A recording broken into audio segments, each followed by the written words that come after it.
कैसे हो बच्चों? आशा करते हैं आप बहुत अच्छे होंगे। आज मैं आपके लिए लेकर आ गया हूँ नवोदय 2021 में आए गणित के महत्वपूर्ण प्रश्न। तो आइए शुरू करते हैं। एक राशि 16 वर्ष में साधारण ब्याज से दुगनी हो जाती है, वार्षिक दर होगी। ठीक है, देखो मानो मूलधन बराबर x है, तो क्योंकि दुगनी हो रही है तो ब्याज भी कितना होगा? ब्याज भी बच्चों इसका x ही हो जाएगा। दर क्या है? दर हमें ज्ञात करना है और समय कितना है? 16 वर्ष। ठीक है बच्चों, तो आइए इसे सर कर लेते हैं। ब्याज बराबर क्या होता है? मूलधन गुणा दर गुणा समय बटा 100। ठीक है, हमें क्या क्या ज्ञात है? ब्याज हमारा x है, मूलधन कितना है? मूलधन भी x है, गुणा दर, दर हमें ज्ञात करना है, समय कितना है? 16 वर्ष बटा 100। ठीक है बच्चों, अब हल कर लेते हैं। x यही रहा, जो भाग में था वो इधर आके गुणा में हो गया। ठीक है, दर यहीं रही, बटा में x जो गुणा में था वो नीचे आके भाग में हो गया। तो x से x तो एक कट गया और ये 4 से दोनों भाग हो रही हैं। 25 चौक का 100, तो 25 आ गए और 4 चौक 16, तो 25 बटा 4 ये हमारी दर हो गई। इसे भाग कर लेंगे। 4 छंग 24, 6 बचा 1 बटा 4। ठीक है, यानी कि 6.25। तो 6 सही 1 बटा 4 ये आपकी हो गई प्रतिशत दर। आइए अगला प्रश्न कर लेते हैं। यदि एक समकोण त्रिभुज को की दो लंबवत भुजाएं 5 सेंटीमीटर तथा 12 सेंटीमीटर हैं तो इस त्रिभुज का परिमाप है। आइए देखिए, लंबवत कह रहा है। लंबवत मतलब कि कोई एक भुजा है और एक ये भुजा है। लंबवत भुजाओं में 90 डिग्री का कोण रहता है। तो ये कितनी कितनी है? 5 सेंटीमीटर और 12 सेंटीमीटर। हमसे पूछ रहा है कि ये कितनी होगी, ये जो है ये कितनी है।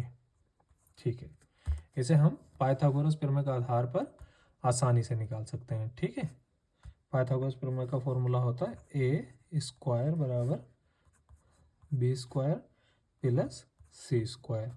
ठीक है, ए स्क्वायर हमें ज्ञात करना है, मान लीजिए। तो बी स्क्वायर हमारा कितना है? 5 का वर्ग, ठीक, प्लस सी स्क्वायर 12 का वर्ग। तब हमारा 5 पंजे 25 और 12 की 12 से गुणा करेंगे तो 144 ए स्क्वायर। 25 और 144 हो रहा है हमारे 169 ए स्क्वायर। जब हम इसका वर्गमूल निकालेंगे तो इसका आ जाएगा 13, यानी कि ए बराबर कितना हो गया हमारा? 13। तो ये भुजा बच्चों कितनी है? 13 सेंटीमीटर। आइए अगला प्रश्न कर लेते हैं। हमारा अगला प्रश्न है, एक क्रिकेट के खिलाड़ी की 24 पारियों में रनों की औसत 28 रन है। वह 25वीं पारी में कितने रन बनाए ताकि उसकी औसत 29 हो जाए? देखिए, कुल कितनी पारियां खेलना है उसे? 25। ठीक है, तो 25 पारियों में कितने के औसत से बनाना है उसे? 29 की औसत से। तो कुल कितने रन बनाना पड़ेंगे उसे? अभी उसे रन बनाना पड़ेंगे 725। ठीक, अभी तक उसने रन बनाए कितने हैं? उसने 24 पारियों में 28 रन की औसत से बनाए हैं। 24 गुणा 28 से गुणा कर लीजिए, 672 रन वो बना चुका है। इसे घटा लीजिए, इसमें से आपका आएगा 53। तो अगर वो 53 रन और बना ले तो उसकी औसत 29 की हो जाएगी। ठीक, तो इसका उत्तर रहेगा 53 रन। एक विद्यालय में 3/5 बच्चे लड़के हैं तथा लड़कियों की संख्या 800 है। लड़कों की संख्या बताइए। आइए सबसे पहले तो इसमें आप संख्या निकाल लें कि कुल संख्या कितनी है। ठीक है, देखो 3/5 बच्चे लड़के हैं तथा लड़कियों की संख्या 800 है। तो अगर 3/5 लड़के हैं तो 2/5 लड़कियां होंगी। ठीक है, तो 2/5 लड़कियां कितने के बराबर है? 800 के बराबर। ठीक, तो कुल संख्या कितनी होगी? 800 गुणा 5 बटा 2। ठीक है, ये 400 बार में कट जाएगा, 4 पंजे 20, 2 0, यानी कि कुल बच्चे हैं 2000। सॉरी, अच्छा अब इसमें लड़के कितने हैं? लड़के हैंगे 3/5 लड़के हैं, तो बस 2000 का 3/5 निकाल लीजिए आप। 5 चौक 20, 4 तिया 12, तो ये 4 तिया 12, तो ये 1200 कितने क्या हो गए आपके लड़के। ठीक है बच्चों, आइए अगला प्रश्न कर लेते हैं। अगला प्रश्न है वो कौन सी संख्या है जो 4, 8 और 6 तीनों संख्याओं का गुणज है। ठीक है, आइए कर लेते हैं। किसका गुणज है? तो बच्चों देखो 4, 8 और 6 का, 4, 8 और 6 का। सबसे पहले तो इसका एलसीएम निकाल लो, यानी कि एक कॉमन संख्या वो ढूंढ लो जिनसे जो इनसे भाग हो रही है। ठीक है, क्योंकि सबको अलग अलग भाग करके वरना देखना पड़ेगा, 4 को 8 को 6 को। तो आप सबसे पहले इसका एलसीएम निकाल लो। 2 दूनी 4, 2 चौक 8, 2 तिया 6। अब भी भाग हो रहा है ये, 2 एकम 2, 2 दूनी 4, 3 यहीं रहे, 2 एकम 2, 3 यहीं रहे। तो इसके गुणनखंड बन गए आपके 2 गुणा 2 गुणा 2 और 3। तो 2 दूनी 4, 4 तिया 12, 12 तिया 36, नहीं 12 तिया 2 दूनी 4, 4 दूनी 8, 8 तिया 24, सॉरी 8 तिया 24। ठीक है, अब संख्याएं देख लीजिए। सबसे पहली संख्या है 369। 369 को 24 से भाग कर लीजिए। कितनी बार में हो रहा है ये? 24 एकम 24, सॉरी 396 है, 396। 24 को भाग कर लिए, 24 एकम 24, 15 बचे, 156 होगा। 156 नहीं आते 24 के पहाड़े में, तो ये नहीं होगा। अगली संख्या देख लीजिए 664 बटा 24, 24 एकम 24, 24 दूनी 48, 18, 184 हो जाएंगे ये, और 184 भी 24 के पहाड़े में नहीं आते, तो ये भी नहीं होगी। फिर 696, इसे भाग कर लीजिए। 24 एकम 24, 24 दूनी 48, 2 और 19 21, 21 और 6 216 हो जाएंगे। तो 24 नेम 216 होते हैं, इसलिए ये संख्या आपकी क्या हो गई? उत्तर। ठीक है, आइए अगला प्रश्न देख लेते हैं। वे बड़ी से बड़ी संख्या जो 270 तथा 426 को भाग करने पर प्रत्येक अवस्था में 6 शेषफल देती है। ठीक है, आइए इसे कर लेते हैं। देखिए संख्याएं कौन सी हैं? एक है 270 और दूसरी कौन सी है? 426। हर अवस्था में शेष कितना रहता है? हर अवस्था में शेष रहता है 6। तो देखिए अगर मासा पूछ ले वो बड़ी से बड़ी संख्या, तो शेषफल जितना भी बच रहा है वो पहले घटाया जाता है। ठीक, तो 270 में से 6 घटा देंगे, आ जाएगा आपका 264, और 426 में से 6 घटाएंगे तो आपका आ जाएगा 420। बस इसे आप भाग विधि से इसका वो निकाल लीजिए मासा। 420 को भाग कर लीजिए 264 से, 264 कम 264 बचे 156, 156 से 264 को भाग कर लीजिए, ये भी एक बार में जाएगा, बचेगा 108। इसे कर लीजिए 156 को, ये भी एक बार में जा रहा है, बचेगा 48, सॉरी बचेगा 48।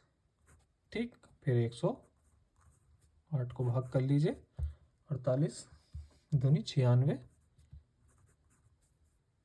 ठीक, बचेगा आपका 12, और 48 को भाग कर दिए, 12 चौक 48। तो इस तरह जो आपका मासा हो गया वो हो गया 12। तो आपका उत्तर क्या कहलाएगा? 12। आइए अगला प्रश्न कर लेते हैं।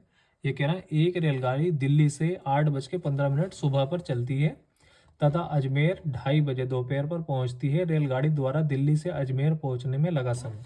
ठीक है, इस तरह के प्रश्नों को किस तरह से हल करेंगे हम देख लेते हैं। ठीक, सबसे पहले तो देखिए कि सुबह में 8:30 पर ट्रेन चली है, तो 12 बजे में ये घटा लीजिए, सुबह 8:15 पर। ठीक है, देखो इसे घटाते कैसे हैं।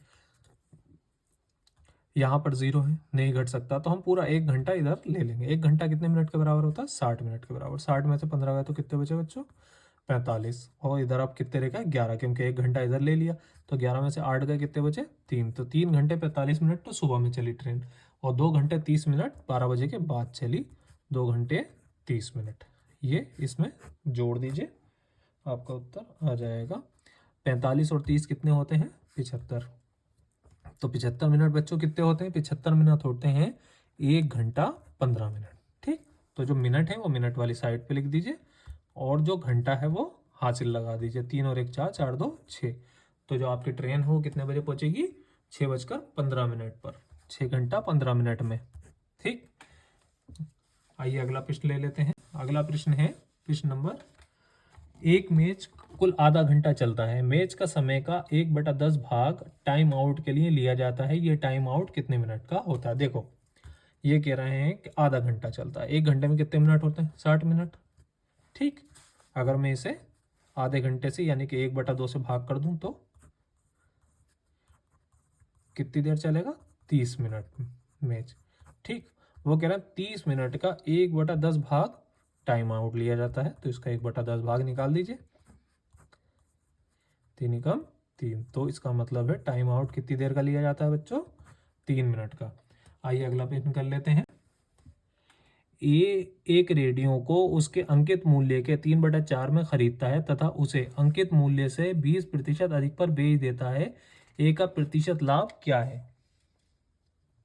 ठीक है, आइए ऐसा कर लेते हैं।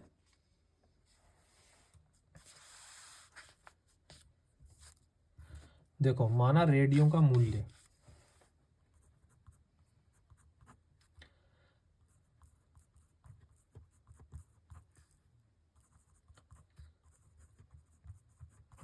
बराबर x।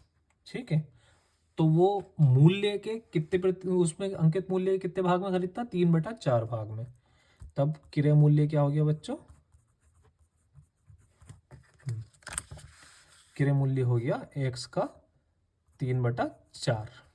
ठीक है, इसे हम 3x/4 भी लिख सकते हैं। ठीक, अब विक्रय मूल्य देख लीजिए।